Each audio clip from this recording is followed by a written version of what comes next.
the city of Vienna is following a plan of renewing, but also a plan of developing and a plan of densifying and increasing the amount of subsidized housing, especially in the city.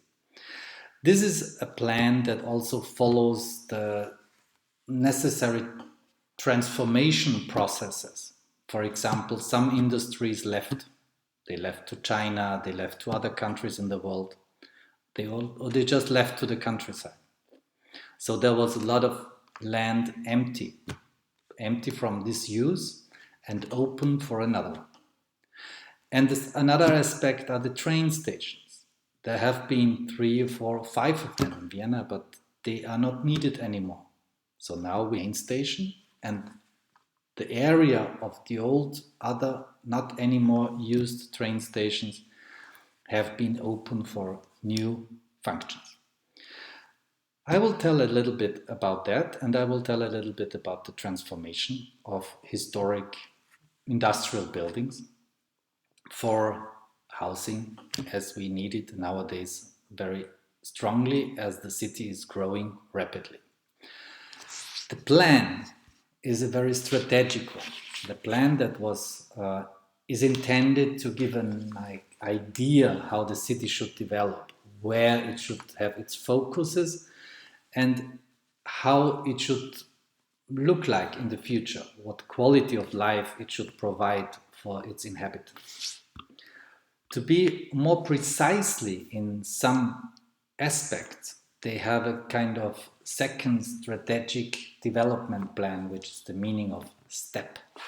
One for green space and open spaces, public spaces. One for mobility, one even for electric mobility, and one for high-rise building that should clarify the recommendations and the requirements that are necessary to be able to apply for a building permission for high-rise buildings. As you can see, the skyline of Vienna is not very structurized, at least not in this historic photo. But it shows the first high-rise building in the city center of Vienna. So coming back to the renewal program of industrial brownfields, what you see here are the gas tanks of the city gas that has been used before Austria and Vienna has been connected to international gas pipelines. It was made by coal and it was stored in huge steel tanks. But these steel tanks, they didn't look nice, at least it was not the fashion of that time, so they started decorating the tanks with brick walls. You had windows, but there was nobody inside to look through. So what was left over after the construction wasn't used anymore was not the tank itself, it was just the skin, the surface, the brick walls.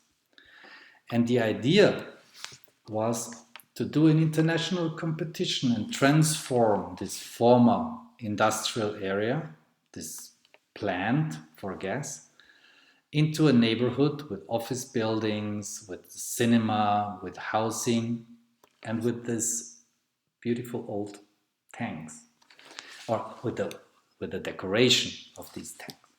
So the architects, Novell, Himmelblau, and 2 Austrians, Wedorn and Holzbauer, they proposed different solutions how to fill up the empty tubes with housing. And as you can imagine, this was not that easy. But still, about 20 years ago, they transformed and they converted these gasometers into a new urban complex with 600 apartments, about 4,000 people able to live there, to participate there in an event hall, and about 20,000 square meters of a shopping mall in the ground floor. So as you can imagine, this development of a brownfield takes some time. And so the economic situation for the shopping mall was not that successful at the beginning. That means it was transformed into a music city which fits more into the theme of the concert hall in this place.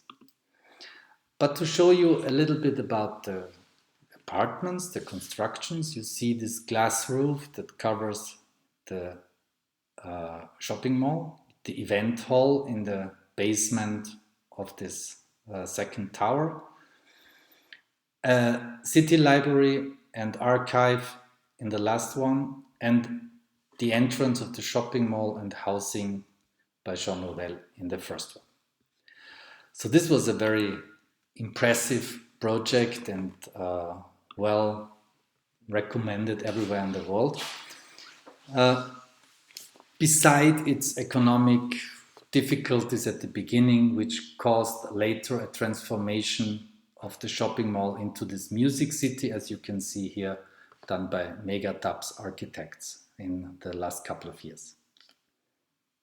Nowadays, you see the neighborhood has grown, there are some buildings around, there is a subway station right in front of the entrance, so it's well connected to the city center, and it's becoming more and more a lively neighborhood. Which brings me to an aspect, sorry, it was too fast, which brings me to an aspect that is really important for all kind of developments. Urbanism needs time.